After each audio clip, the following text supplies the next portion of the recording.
I'm sorry that the recording cut off at a certain period. I think that's quite normal already at this stage where I've been talking for almost 2 hours and 20 minutes already, or 2 hours 10 minutes already. But I'd like to end at the point where it was cut when I was talking about respecting the scholarly process. The presence of a thesis advisor, as I was saying, reflects an important principle of academic work where research is rarely a solitary activity. Although the thesis bears the student's name, the process involves dialogue with mentors, peers, and other scholars. Advisors contribute their experience and expertise to help shape the research in meaningful ways. Thus, recognizing this collaborative dimension encourages humility and openness in the research process. Students benefit most when they approach their advisors not merely as evaluators, but as partners in the pursuit of knowledge, a practical approach for working with advisors. To make the most of the advisory relationship, students can follow several practical guides. First, maintain regular communication with the advisor. Waiting too long between meetings can slow progress and make revisions more difficult. Second, submit drafts that reflect genuine effort. Advisors can provide better feedback when they see thoughtful and carefully prepared work. Third, keep an open mind when receiving feedback. Suggestions from advisors are intended to improve the thesis, not to discourage the students.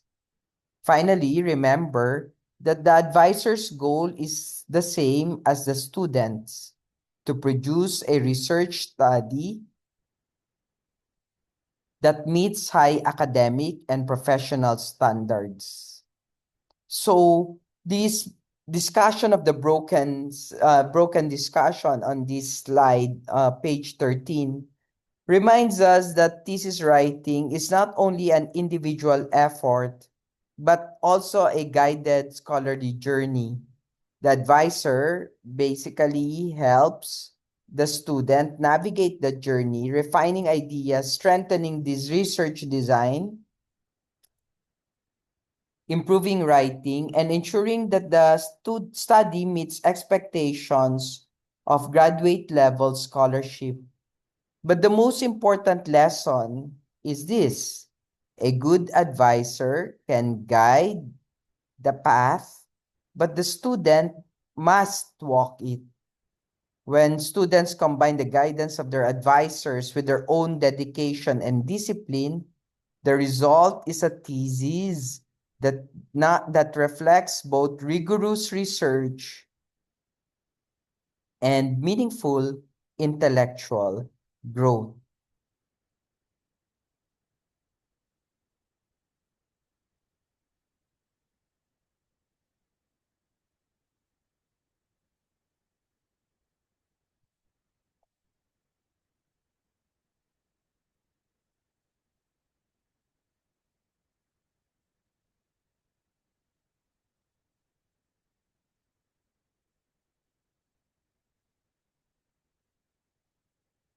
Thesis panel. We now introduce another key group involved in the thesis journey, the panel of examiners, often referred simply as the thesis panel.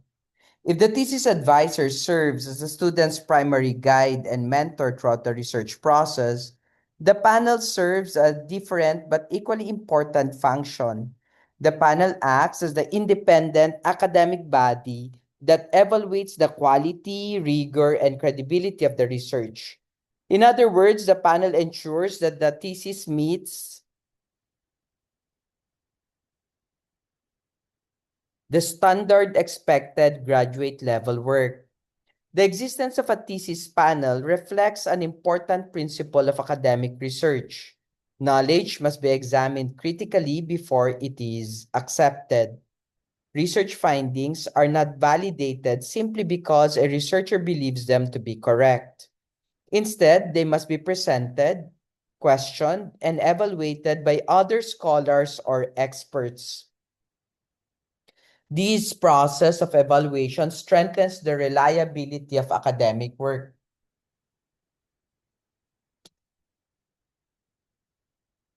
So the thesis panel usually consists of several members with relevant expertise. These individuals review the student's proposal and the completed thesis and participate in the proposal defense and final defense. Each panel member brings a particular perspective to the evaluation of the research. Some may focus on the theoretical foundations of the study, while others may examine the methodological design or the practical implications of the findings. Together, the panel provides a comprehensive assessment of the thesis. Their role is not simply to approve or reject the work, rather they examine the research carefully to ensure that it demonstrates a clearly defined research problem, appropriate and credible research methods, logical analysis for evidence, well-supported conclusions, meaningful contributions to knowledge or practice. Throughout this process, the panel helps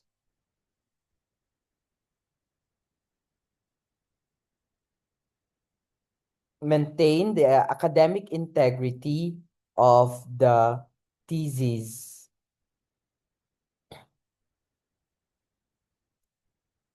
The panel's role during the proposal defense.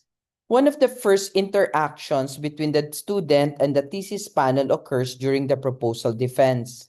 At this stage, the panel evaluates the proposed research design before the study is conducted. Their goal is to determine whether the research plan is strong enough to produce reliable and meaningful results. Panel members may ask questions about the clarity of the research problem, the relevance of the literature review, or the suitability of the proposed methodology. For example, they may ask, why was this particular research method chosen? How will the data be collected and analyzed? What challenges might arise during the study? How does the proposed research contribute to existing knowledge?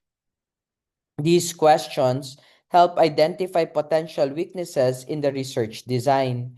Rather than viewing these questions as criticisms, students should understand that the purpose of the proposal defense is to strengthen the study before it begins. By addressing the panel's concerns early in the process, students can improve their research design and avoid serious problems later in the project. The panel's role during the final defense. The thesis panel also plays a central role during the final defense. When the completed research study is presented, at this stage, the panel evaluates the full thesis manuscript and the student's explanation of the research findings. Their questions may focus on several aspects of the study, including the interpretation of the research findings, the relationship between the findings and the existing literature, the implications of the study for policy or practice, and the limitations of the research.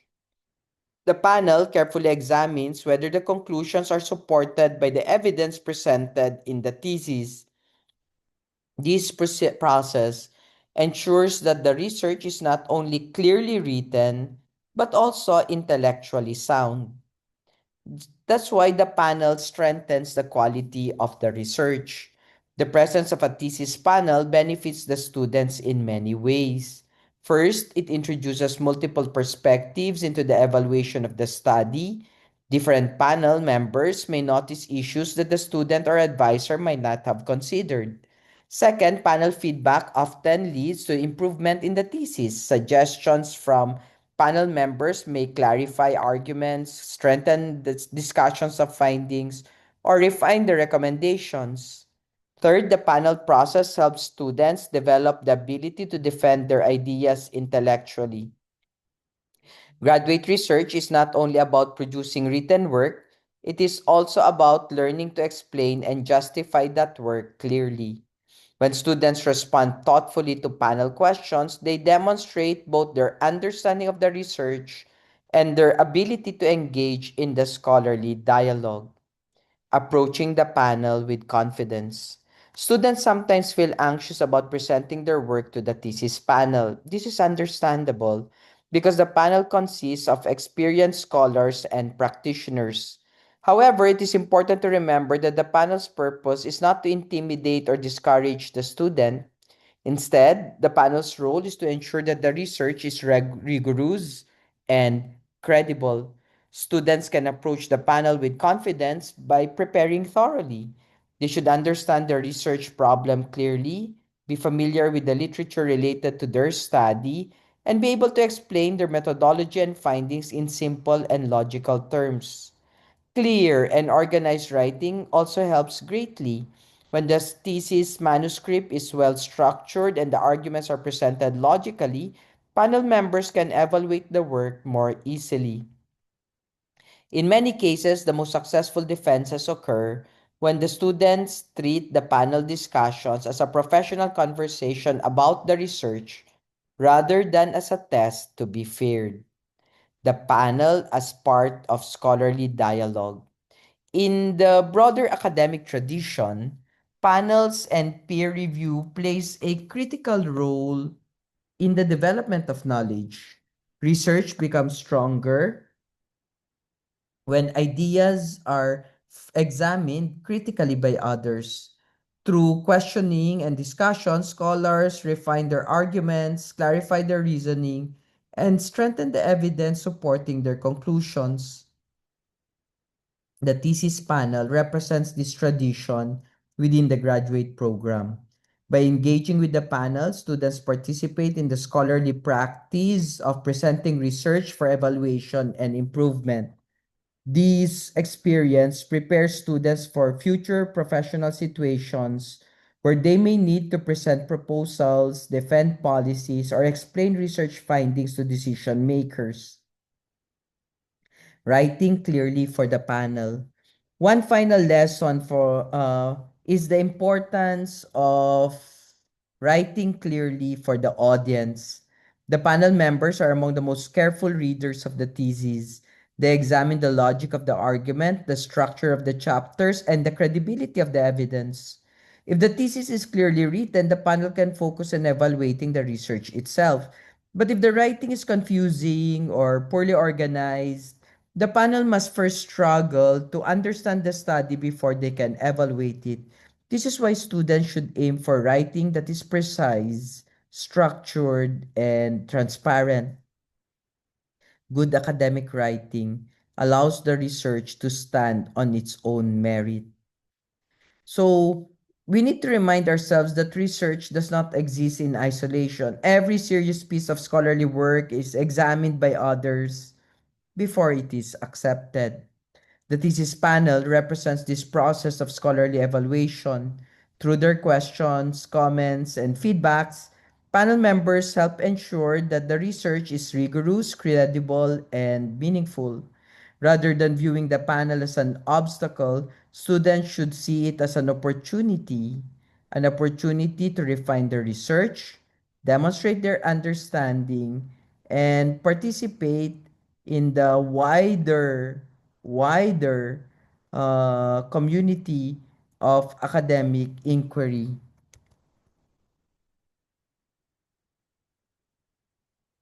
So, this is something to pay attention to.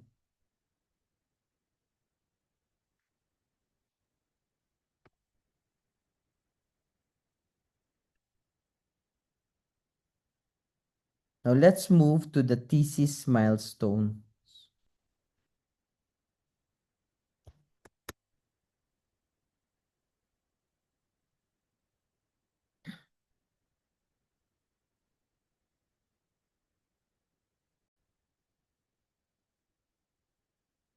So, let us now turn to the thesis milestone. Sorry. Uh, where is it? To the thesis milestones.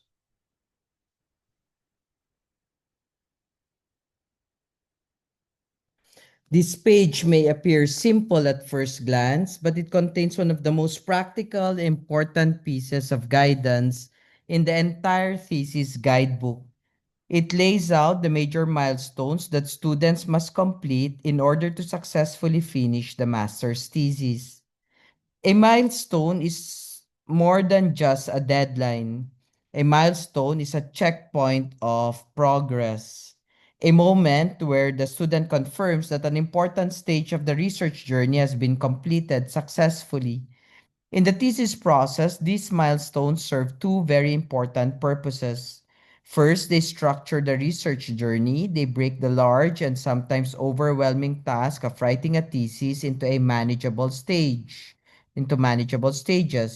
Second, they help ensure that the research progresses systematically and responsibly rather than being rushed at the last minute. For many students, the thesis can feel like an enormous project, and without clear milestones, it is easy to lose direction, postpone writing, or become overwhelmed by the scale of work. This reminds us that the thesis is not meant to be completed all at once, but is meant to be developed step by step. The logic behind thesis milestones. Every milestone corresponds to an important stage in the research process. The early milestones focus on defining the research problem and designing the study. Later milestones focus on conducting the research, writing the thesis, and presenting the results. This sequence reflects the natural logic of research itself. Research begins with a question, then it develops a research design, then the researcher gathers evidence, then the findings are analyzed. Finally, the results are presented and defended. The milestone guide the student through this progression.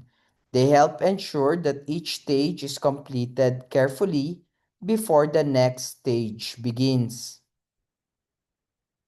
Milestones encourage discipline and time management. Another important purpose of these milestones is to encourage discipline and time management. Graduate research requires sustained effort over an extended period of time. Without clear planning, students may fall into the habit of postponing difficult tasks such as writing chapters or revising the drafts. Milestones help prevent this problem by establishing clear targets for progress. So instead of thinking about the thesis as one enormous task, students can focus on completing one milestone at a time. For example, the students may focus first on preparing the research topic, and after that milestone is completed, the researcher can move on to developing the proposal and preparing for the proposal defense. Each completed milestone builds confidence and momentum. Milestones help maintain research quality. Milestones are not only about efficiency, they are also maintain the quality of the research.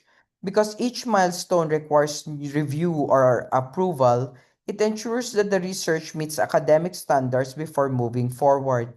For example, the proposal defense milestone ensures that the research design is sound before the student begins collecting data. This prevents situations where a student spends months gathering data using a flawed methodology. Similarly, the final defense milestone ensures that the completed thesis has been carefully examined before it is accepted as a graduate level research study. Through these checkpoints, the thesis process protects both the student and the integrity of the academic program. Milestones guide the writing process.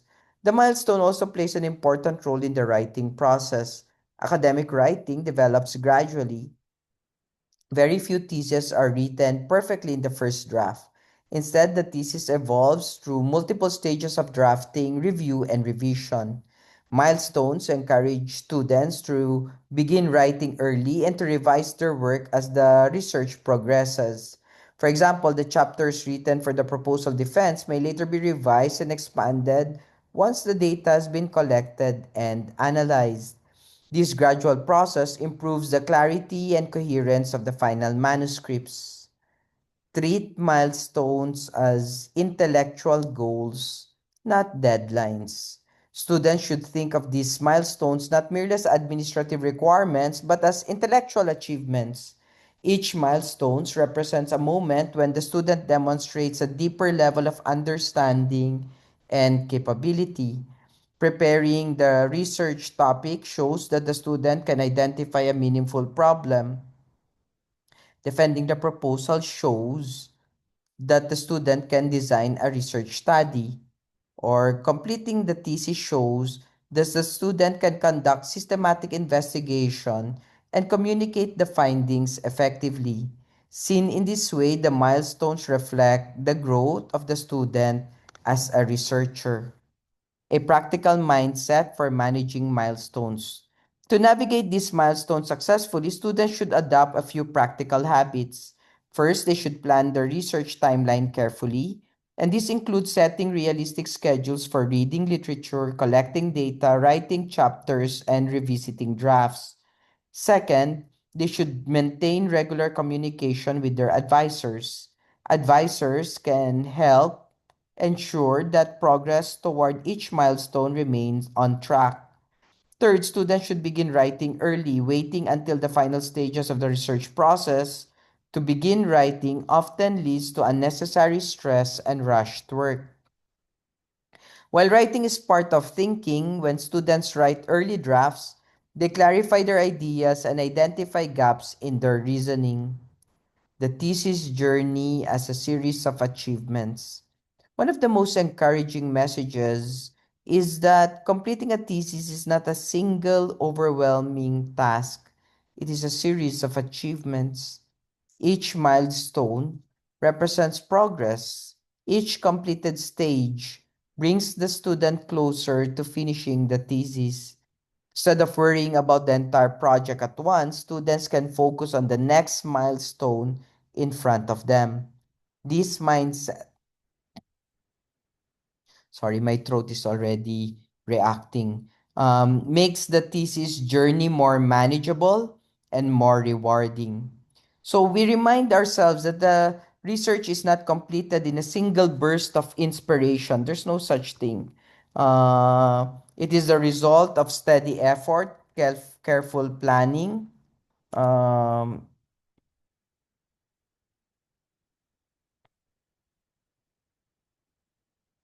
and everything. Disciplined progress. The milestones outlined guide students through that process. By completing each stage carefully, from topic preparation to proposal defense to final defense, students gradually build a thesis that reflects both intellectual rigor and professional commitment. In many ways, the milestone represents the rhythm of the research journey. Step by step, milestone by milestone, the student moves from an initial idea to a completed contribution of knowledge. Let's now move to the writing of the thesis. So take note on the organization of the master's thesis. There is a set of preliminary pages. So title page, disclaimer page, endorsement page, approval page, acknowledgement, and abstract. These are necessary preliminary pages even during your proposal stage. And front matter lists after the abstract, you can put so table of contents, list of tables, list of figures, list of appendices, and even list of acronyms. These are also necessary. Now let's begin.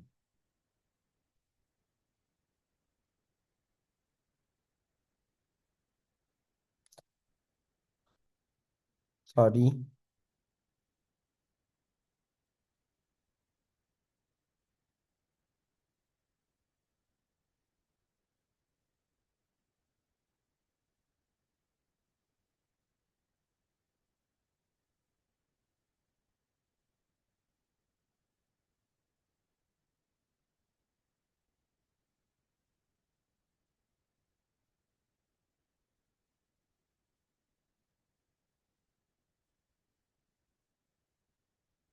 So, uh, this page begins the section of the guidebook that focuses on the actual structure of the thesis manuscript. Up to this point, the guidebook had explained the research process, the role of advisors and panel members, and the milestones involved in completing the thesis. Now we begin discussing the physical book itself, no? Um, and the organizational structure of the thesis document.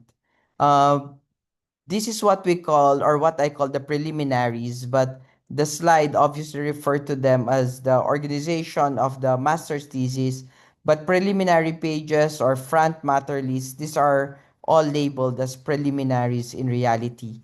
The word preliminary simply means the sections that appear before the main chapters of the thesis. These pages come at the beginning of the manuscript and provides essential information about the study. Although these pages are sometimes overlooked by students who are eager to begin writing chapter 1, they are actually very important. The preliminary pages introduce the thesis to the reader, documents the approval of the research, and helps organize the entire manuscript. In academic writing, presentation and structure matter. And I'll repeat that. In academic writing, presentation and structure matter. A well organized thesis signals professionalism and respect for scholarly enter standards. The preliminaries help create that structures. So what are the preliminaries? The preliminary section of the thesis usually includes several key pages. These pages appear in a specific order and serve different purposes. Typically, the preliminaries include the title page, the disclaimer page, the endorsement page, approval page, acknowledgements page, abstract, table of contents, and list of tables and figures, and the rest. Each of these pages has a specific role in presenting the thesis. Together, they form the front matter of the document, the part that introduces the study before the reader reaches the research chapters. The purpose of the preliminary pages. The preliminary pages serve several important functions. First, they provide identification. The title page identifies the study, the author, the degree program, and the institution. Second, they provide formal documentation. Pages such as the endorsement and approval pages confirm that the thesis has been reviewed and accepted by the appropriate academic authorities. Third, they provide acknowledgement and transparency. The acknowledgement page allows the student to recognize individuals and institutions that contributed to the knowledge.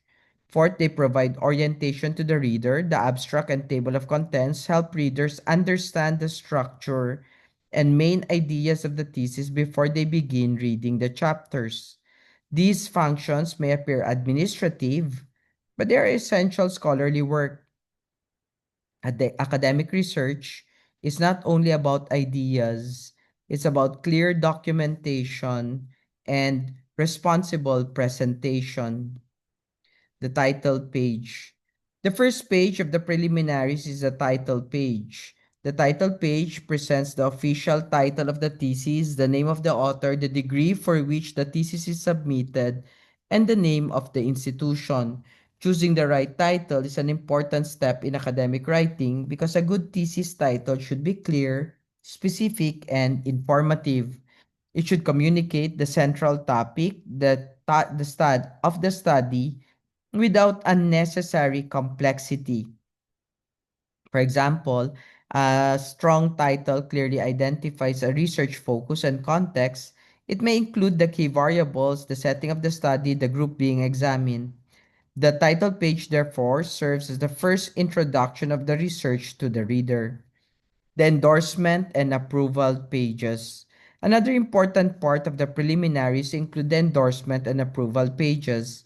These pages formally document that the thesis has been reviewed by the advisor, evaluated by the thesis panel. They represent the institutional confirmation that the research meets the academic standards required for the degree. These pages are also important because they show that the research has undergone scholarly evaluation, and in academic work, credibility often depends on this process of review and approval. The acknowledgement page. The acknowledgement page is one of the few places in the thesis where the writer may adopt a slightly more personal tone. In this section, the student expresses gratitude to individuals who supported the research process, and this may include advisors, panel members, colleagues, mentors, and institutions that provided assistance. Although this page allows for a more personal voice, it should still be written with professionalism and clarity. Acknowledgements should be sincere but concise. They should recognize meaningful contributions without becoming overly emotional or excessively long. The abstract. One of the most important elements of the preliminaries is the abstract. The abstract is a brief summary of the entire thesis in a short space, often one paragraph or one page. It explains the research problem, the methodology used, the main findings, and the conclusions of the study. In many cases, the abstract is the full section that readers examine when deciding whether to read the full thesis. Because of this, the abstract must be written very carefully. It should present the essence of the research clearly and efficiently. Writing a strong abstract requires the ability to summarize complex research in a concise and organized way. The final components of the preliminaries includes the table of contents and, when applicable, the different lists.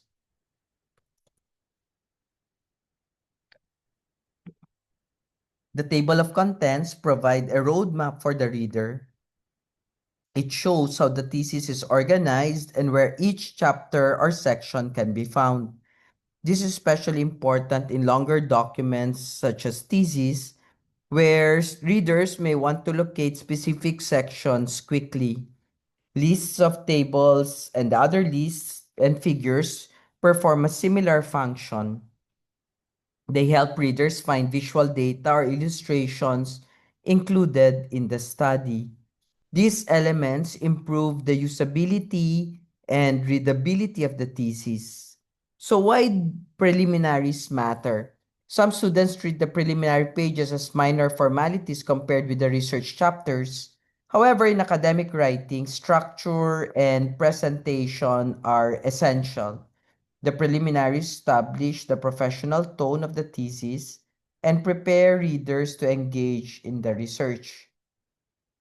A carefully prepared set of preliminary pages signals that the student understands the conventions of scholarly work.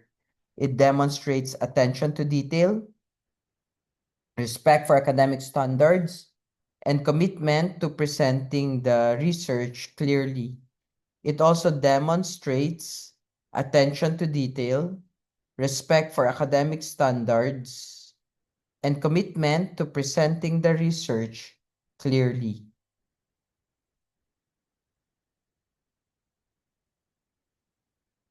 So this reminds us something that is uh, very interesting. It is that the thesis is not simply a collection of research findings. No, it is a carefully organized academic document. The preliminary pages obviously uh, introduce the study, document its approval,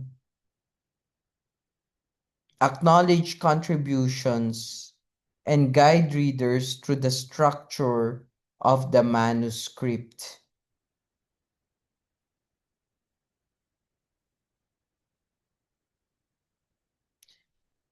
By preparing these pages carefully, we are able to ensure that the thesis begins with clarity, professionalism, and scholarly integrity. In many ways, the preliminaries serve as the gateway to the research itself.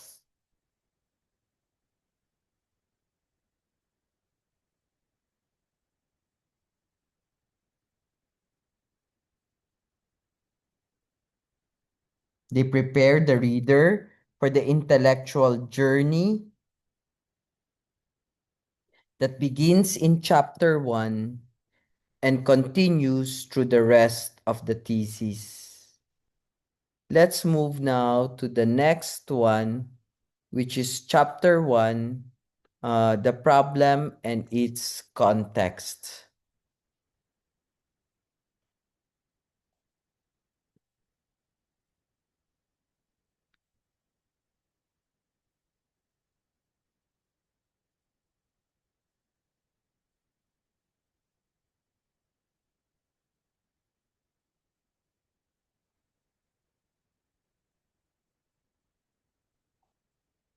This is one of the most important chapters of the entire thesis.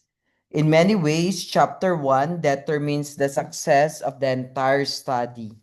So if this chapter is clear and focused and logically structured, the rest of the thesis becomes much easier to write. But if chapter 1 is vague, confusing, or poorly organized, the entire thesis may struggle to find direction. Why is chapter 1 so important?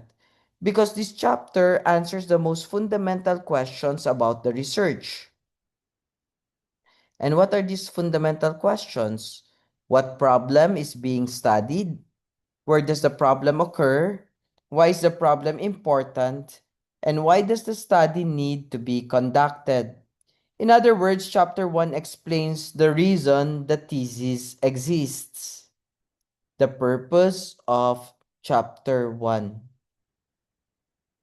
The title, The Problem and Its Context, tells us something very important. It contains two key ideas, the problem and the context.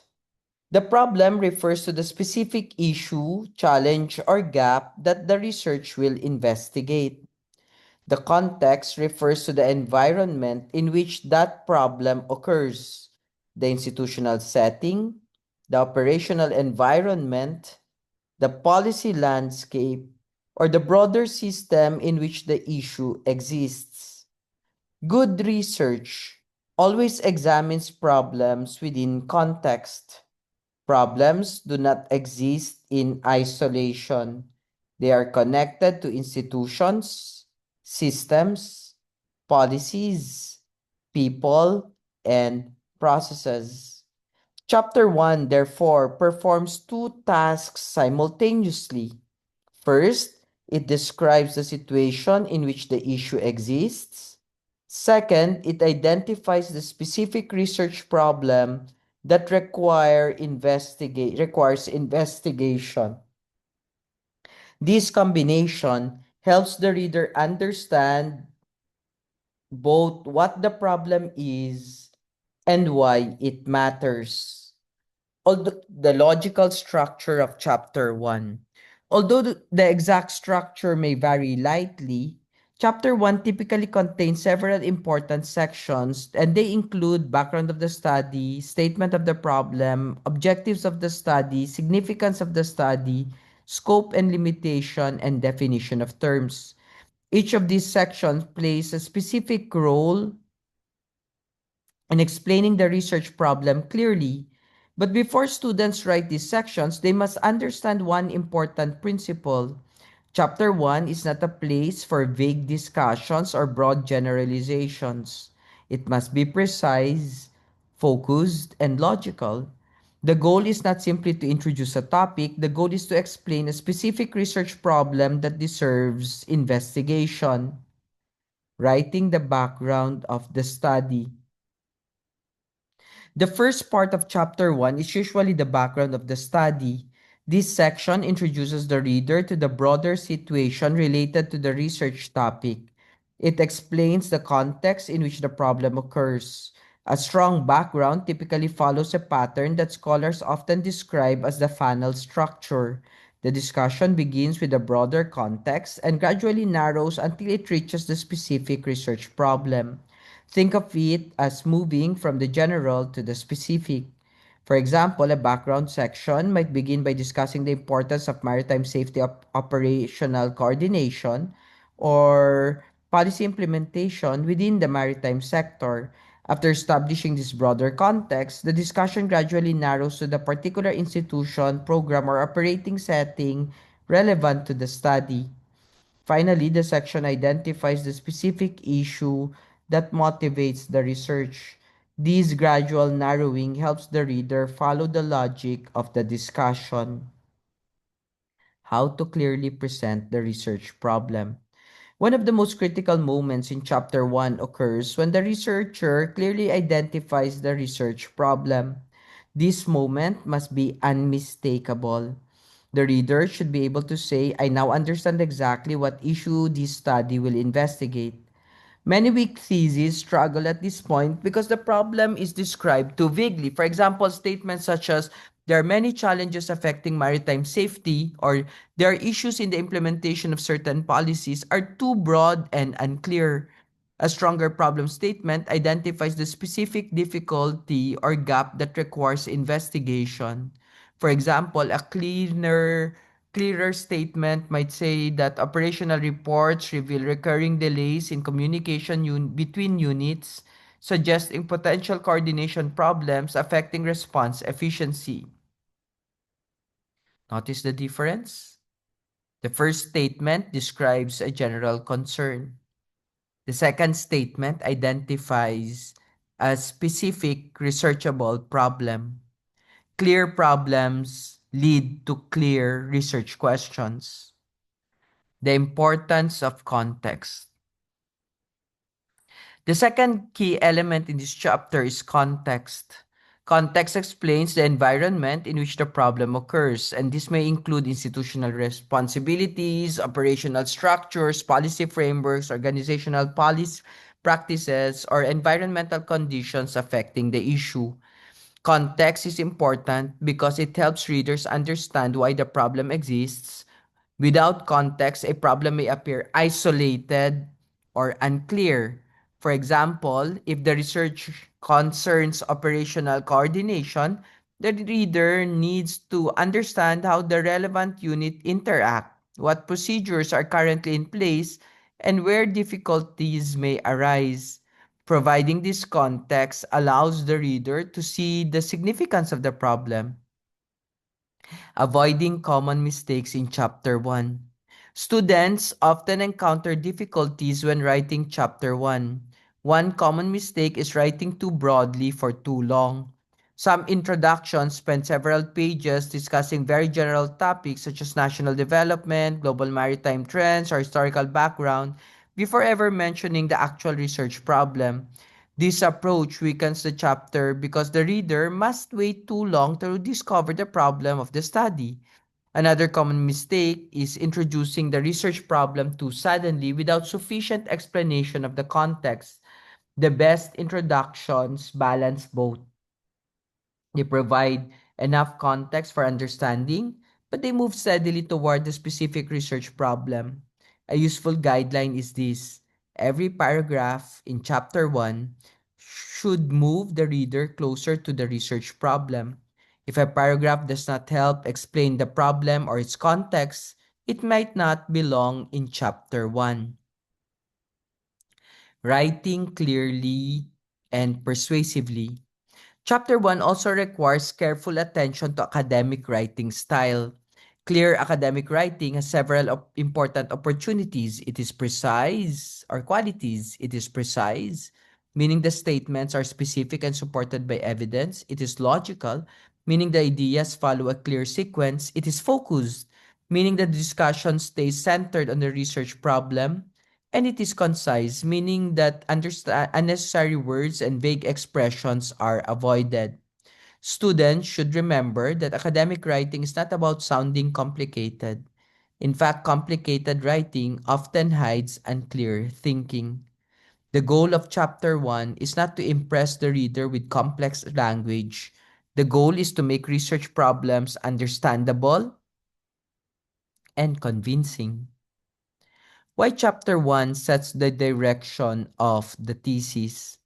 Once chapter 1 is clearly written, the rest of the thesis becomes easier. The research questions guide the literature review in chapter 2. The research problem determines the methodology in chapter 3. The findings in chapter 4 answer the questions introduced in chapter 1. And the conclusions in chapter 5 or 6 return the problem introduced here. In this way, chapter 1 acts as the compass of the entire thesis. It establishes the direction that the rest of the study will follow. So, this teaches us that good research begins with clearly defined problem placed within a meaningful context.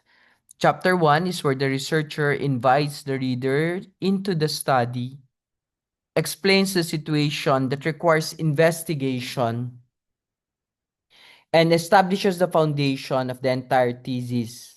If the problem is clearly presented and the context is well explained, the reader becomes interested in the research and prepared to follow the investigation that follows. In short, Chapter 1 answers the essential question: what problem are we trying to understand, and why does it matter? When that question is answered clearly, the thesis begins on solid ground. Let's go to chapter 2,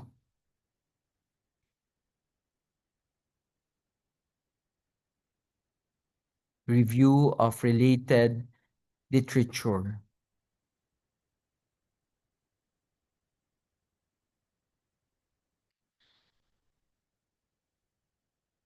So, chapter 2 and chapter 1 are actually written very closely to each other.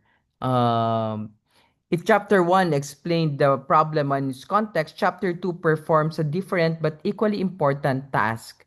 It answers the question, what do we already know about this problem?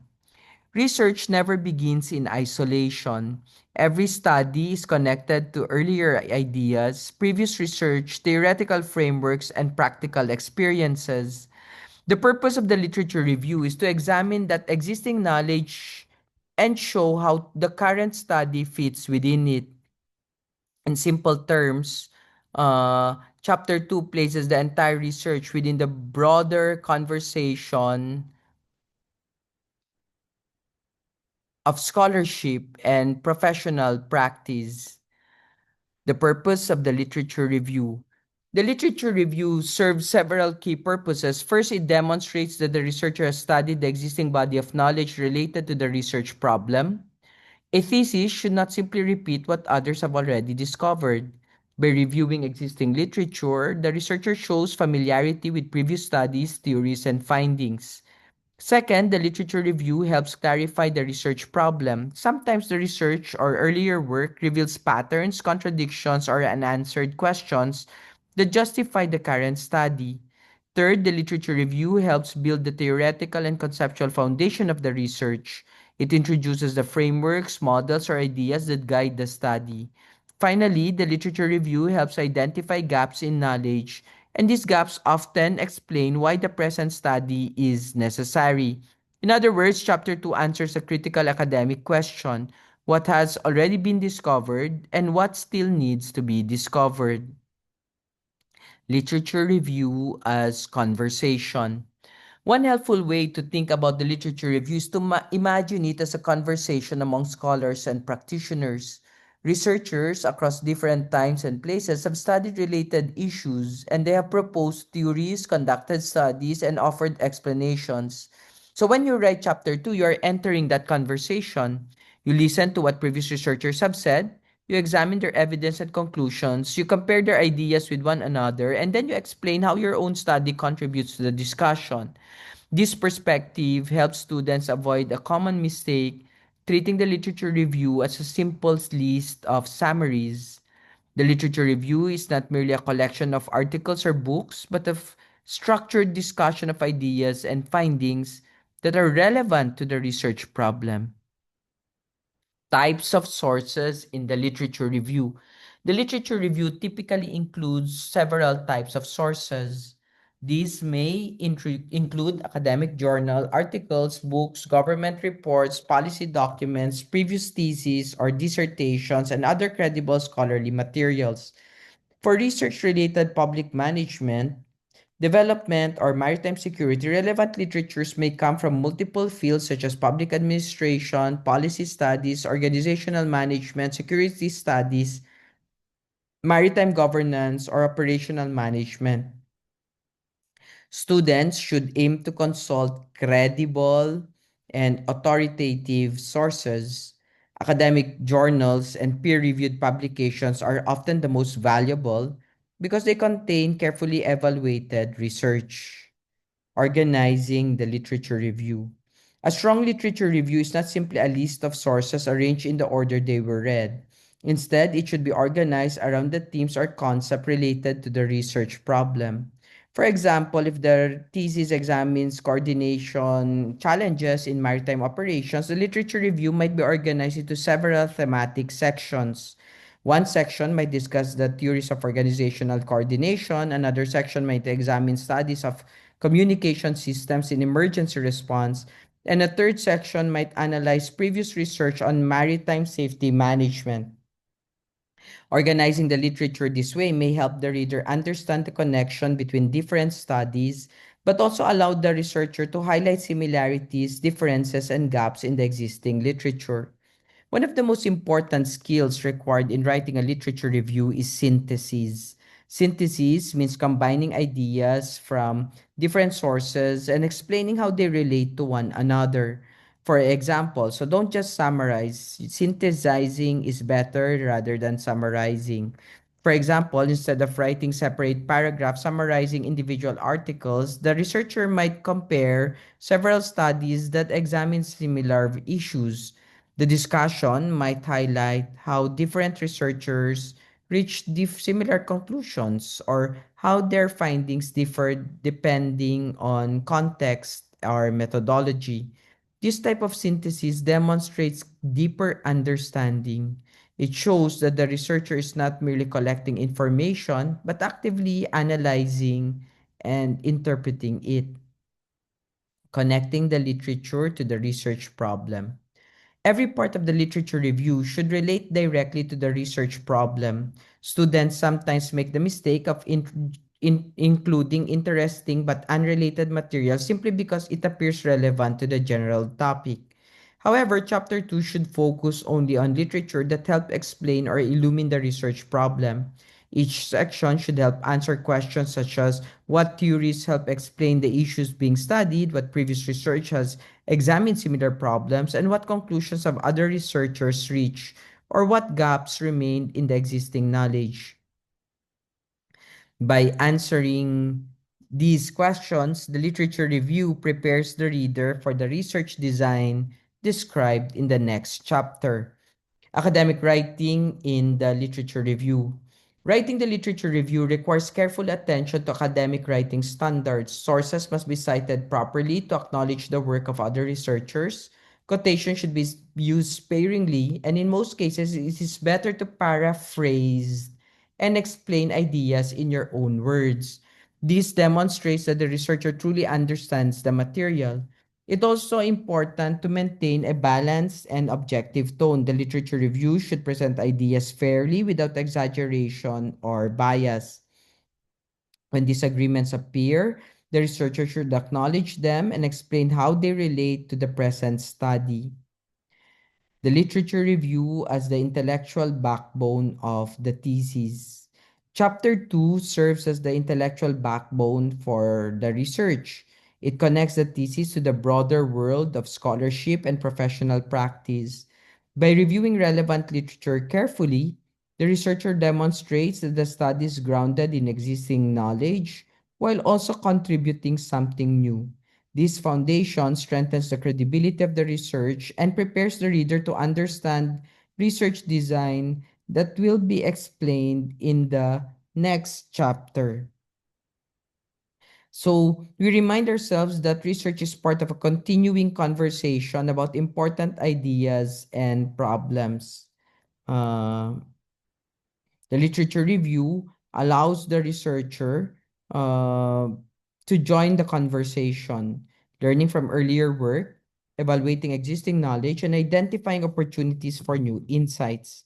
A well written literature review shows that the researcher understands the field, respects the contribution of previous scholars, and is prepared to add meaningful knowledge through the present study. In this way, Chapter 2 builds the intellectual bridge between the research problem introduced in Chapter 1 and the research methods that will be described in Chapter 3.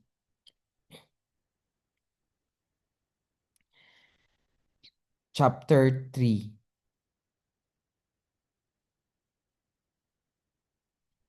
So let us move now to introduce Chapter 3 of the thesis entitled Research Methodology.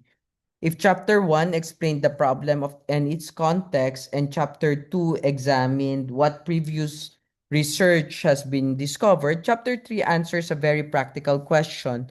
How will this study actually be conducted? This chapter explains the process of the research itself. It tells the reader exactly how the researcher gathered information, how the data were analyzed, and how the conclusions of the study were reached. In academic research, credibility begins heavily on methodology. Readers must be able to trust that the research was conducted systematically and responsibly. Chapter 3 provides that transparency. It allows anyone reading the thesis to understand the steps taken to investigate the research problem. The purpose of the methodology chapter. The purpose of the methodology chapter is to explain the research design clearly enough to another researcher so that another researcher could understand how the study was carried out. In other words, the methodology should answer several essential questions such as what type of research was conducted, who or what was studied, how was the data collected, how was the data analyzed, and why were these methods appropriate for the research problem. These questions help ensure that the research is logical, transparent, and replicable. A well written methodology chapter demonstrates that the researchers carefully considered how best to investigate the problem. The research design. The first element usually discussed in chapter 3 is the research design. The research design describes the overall strategy used to answer the research questions. For example, a study may use qualitative methods, quantitative methods, or mixed method approach combining both. Qualitative research often focuses on understanding experiences, perceptions, or processes through interviews, observations, and document analysis. Quantitative research typically involves numerical data, statistical analysis, and the measurement of relationship between variables. In some cases, a mixed method design is used to combine the strength of both approaches. When writing this section, the researcher should explain why the chosen design is appropriate for the research problem, and the choice of design should always connect directly to the research questions. The research setting or context. Another important part of Chapter 3 is a description of the research setting or locale. This section explains where the study was conducted. For example, the research may focus on a particular organization, operational unit, agency, program, or geographic area. Providing this context helps readers understand the environment in which the research took place, and it may also clarify the conditions that may influence the findings of the study. Participants of the study. The methodology chapter must also explain who or what provided the data for the study. In some studies, the data may come from participants such as officers, staff members, and individuals connected to the research settings. In other cases, the data may come from documents, reports, operational records, statistical databases. The researcher should explain who participated, how participants were selected, how many participants were involved, and why these sources were appropriate for answering the relevant research questions. This section helps readers evaluate whether the data used in the study are sufficient and relevant. Data collection methods. Another key section of Chapter 3 describes how the data were collected. Different research methods may involve different data collection techniques. For example, interviews may be used to gather detailed insights from participants, survey may be used to collect structured responses from a larger group, and observations may be examined real-world processes and behavior. And document analysis may be used to examine reports, policies, operational records. When writing these sections, students should explain the data collection process step by step, and this explanation helps readers understand how the information used in the study was obtained. Data analysis. Once data have been collected, the researcher must analyze them, answer the research questions. Chapter 3, therefore, should design the methods used to analyze the data. For qualitative research, analysis may involve identifying themes, patterns, categories in an interview, responses, or documents. I have a video on coding in the YouTube that you can check because this is already under the purview of Dr. Ugadan. For quantitative research, analysis may involve statistical techniques used to examine relationships between variables. Whatever methods used, the researcher must explain how the analysis was conducted, how it helped answer the research problem. This explanation will eventually prove helpful in the long run.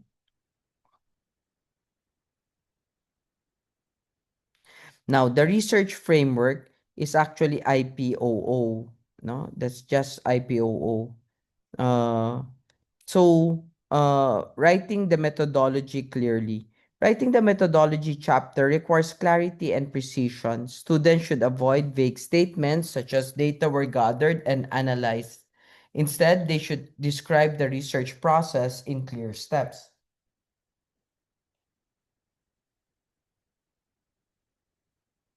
For example, they might explain how participants were selected, how interviews were conducted, how responses were recorded, and how data were analyzed. Clear explanations allow readers to understand exactly how the research was carried out. This transparency strengthens the credibility of the study. The methodology is the bridge between questions and findings. Another way to think about Chapter 3 is to see it as a bridge between research questions and the research findings. Chapter 1 asks the research questions. Chapter 3 explains how the research investigated those questions. Chapter 4 later presents the results of that investigation. Without a clear methodology, the connection between the questions and the findings would be unclear, and that is why Chapter 3 plays such a crucial role in the structure of the thesis. So here, research is not simply about ideas, it's about careful and systematic investigation.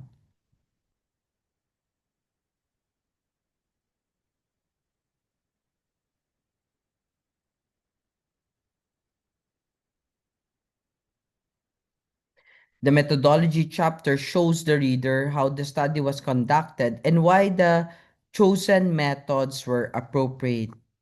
A strong methodology demonstrates that the researcher approached the problem with discipline, transparency, and intellectual rigor.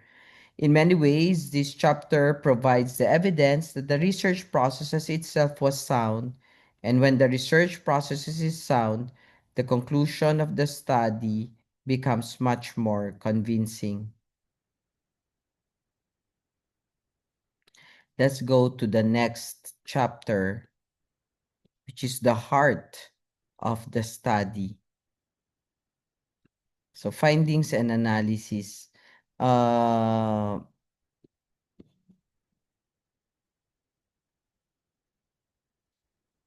So, chapter 4 is the findings and analysis. If we think of the thesis as a journey, this chapter is where we finally begin to see the results of the investigation. The earlier chapters prepared us for this moment. Chapter 1 defined the research problem. Chapter 2 examined the existing literature and theories related to that problem. Chapter 3 explained how the research would be conducted. Now, in chapter 4, the researcher presents what the study actually discovered.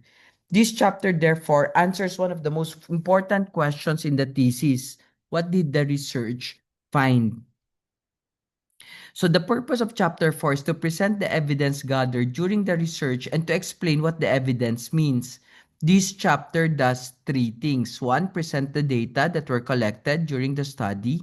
Two, analyzes the data to identify patterns, relationships, or findings. And three, interpret the findings by explaining their meaning and significance. Each of these tasks is important. Presenting data alone is not enough. Data must be analyzed and interpreted so that readers can understand what the information reveals about the research problem. Presenting the data clearly. The first task of Chapter 4 is presenting the data. Depending on the type of research conducted, the data may appear in different forms. For quantitative, remember deductive, data are often presented using tables, charts, graphs, numerical summaries. And for qualitative studies, remember inductive, data may appear as interview responses, observational notes, document excerpts, and thematic summaries. Regardless of the format, the presentation of data must always be clear and organized. Readers should be able to understand the information easily, and tables should be labeled properly, and explanation should accompany them so that the reader knows exactly what is being shown. A common mistake in student theses is simply placing tables or charts in documents without explaining them. Good research writing does not assume that readers will interpret the data on their own. The researcher must guide the reader through the data. Next, analyzing data. After presenting data,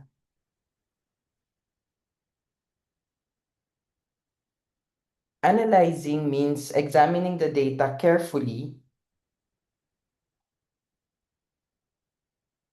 to identify patterns, relationships, or important observations. For example, analysis may involve identifying trends in numerical data, comparing responses from different participants, identifying recurring themes in interview statements, examining relationships between variables. The purpose of analysis is to move from raw information to meaningful insight.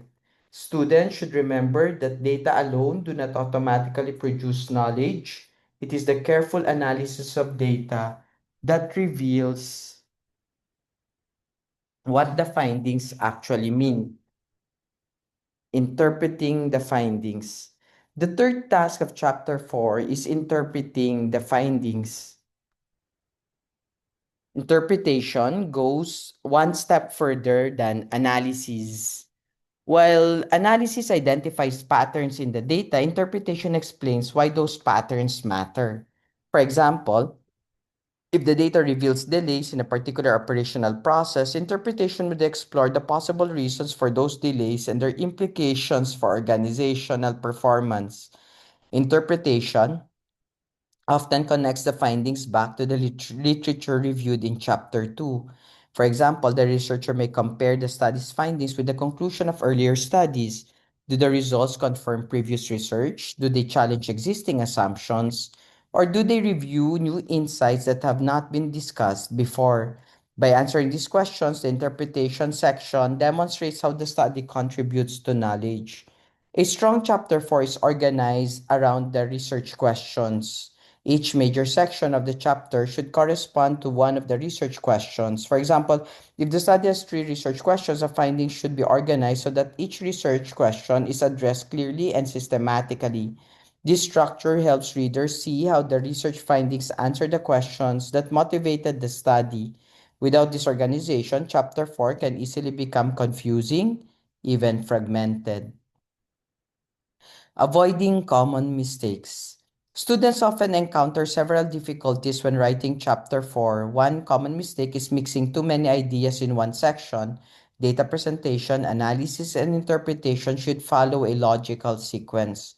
Another common mistake is reporting results without explaining them. Simply presenting numbers, quotations, tables is not enough. The researcher must help readers understand what the data mean. And a third mistake is introducing new literature or theoretical discussion that should belong in Chapter 2. Chapter 4 should primarily focus on the findings of the current study. Writing clearly. Because this chapter contains a large amount of information, clarity in writing is extremely important. Students should guide the reader carefully through the findings, and each section should begin with a brief explanation of what was presented or what will be presented. Then the data should be shown, followed by analysis and interpretation. Short summaries at the end of each section can also help readers understand the key insights. Clear writing ensures that the reader can follow the logic of the research without confusion. In many ways, Chapter 4 is the heart of the thesis. This is where the research truly speaks. The earlier chapters prepared the foundation, but this chapter reveals the knowledge produced by the study.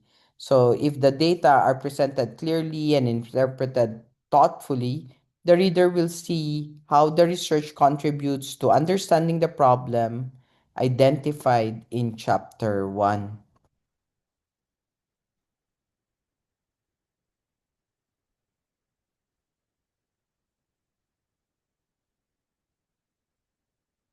Now let's move on to the summary, conclusion, and recommendation and the APP. No? So there's a lot of details here, but chapter 5 is the final, it's the final intellectual chapter of the thesis. Its purpose is to draw together the key findings of the research and explain what they mean for the problem identified. In this section, the researcher does not introduce new data. Instead, the chapter synthesizes the evidence presented in chapter 4 and translate it into clear conclusions. Each conclusion should identify directly and should directly respond to the research questions and demonstrate how the study has contributed to understanding the issue within its institutional and operational context. The conclusions summarize the main insights that emerge from the study. They should be written in direct, clear language and should reflect the actual results of the research rather than personal opinions. A strong conclusions connect the findings with literature discussed in chapter 2 and shows whether the results support, extend, or challenge existing knowledge. This section demonstrates the intellectual contribution of the study by explaining what has been learned about the research problem. The final part of the chapter presents the recommendations. These are the practical or policy-oriented suggestions derived from the conclusions of the study. Recommendations should be excuse me,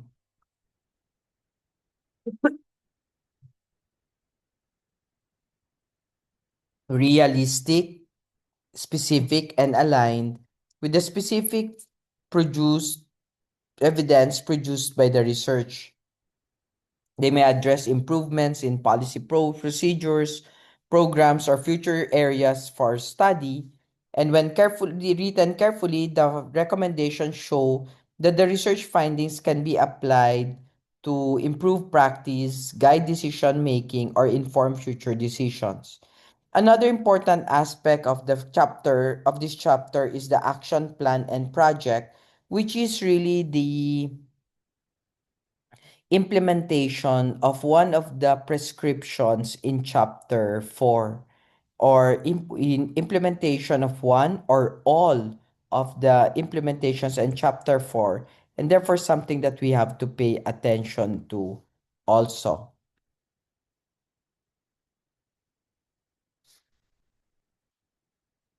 It's I know it's already almost I've been talking already for almost uh 3 hours and 30 minutes, but it's okay.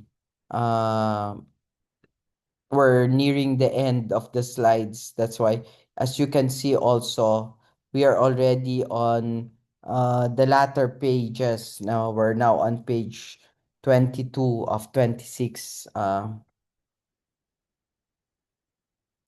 And I will be quick in explaining these sections already, only because as you've noticed, it's almost late and it's already very late and uh and I've been talking for almost how many hours already continuously for this presentation for you. So in the guidelines, of course, there are more details to see, but I'm only emphasizing the things that needs to be emphasized, no? So we're now here in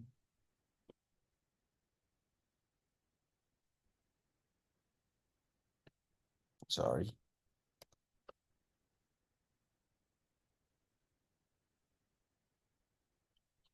So let's look at the sorry.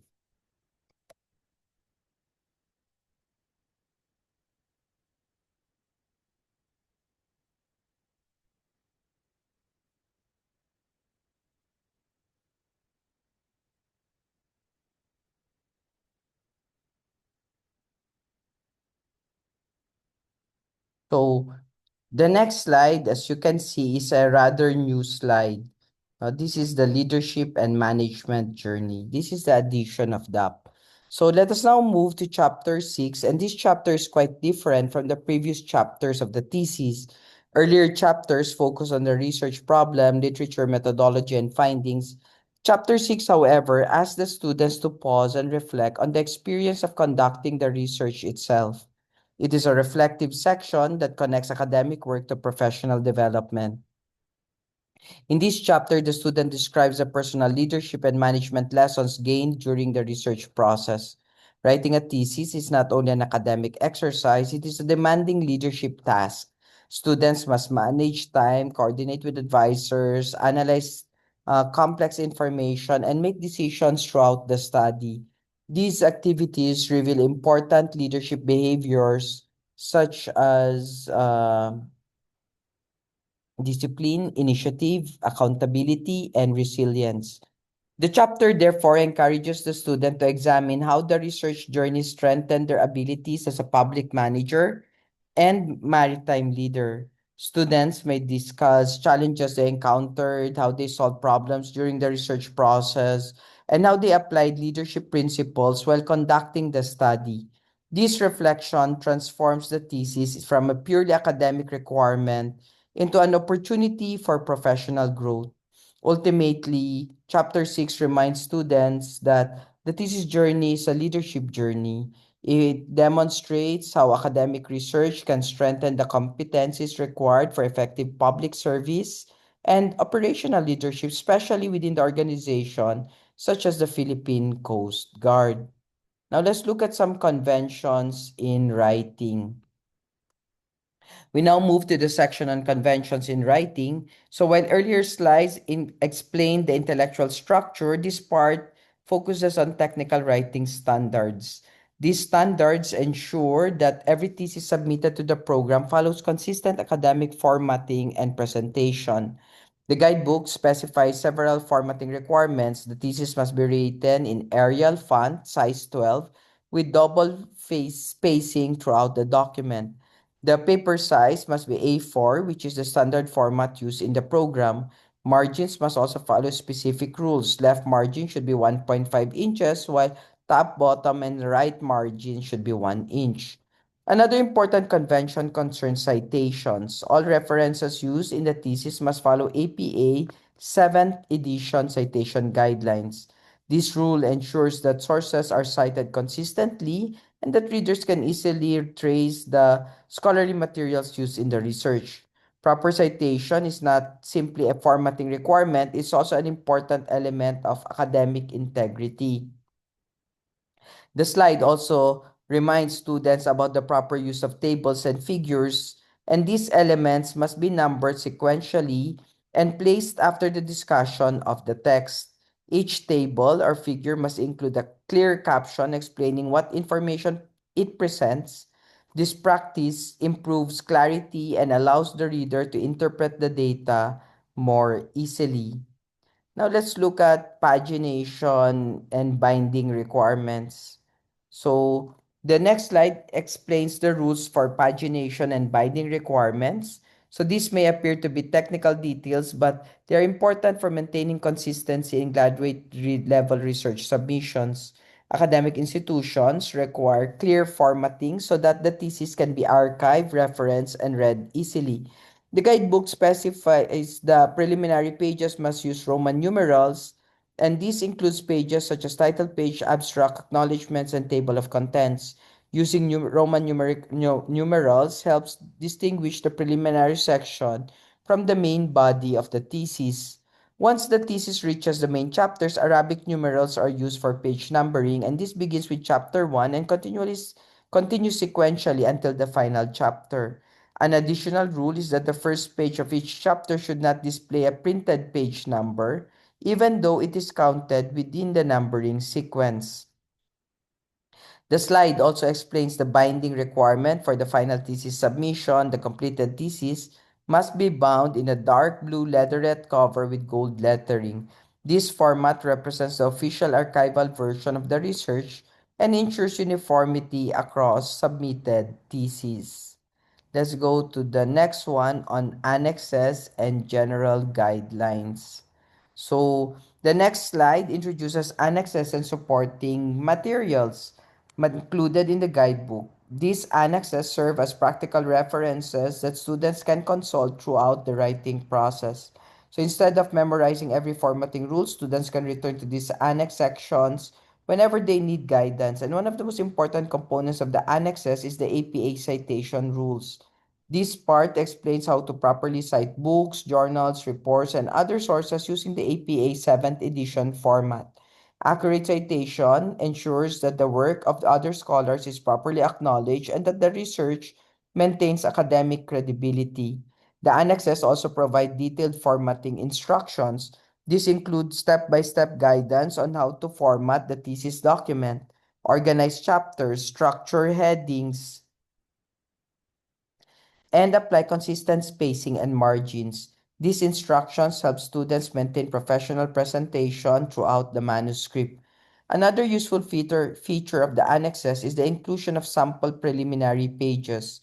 These templates show how the title page, endorsement page, approval page, and other front matter should appear. By following these examples, students can prepare their thesis accordingly to the required institutional format. Lastly, your thesis starts here.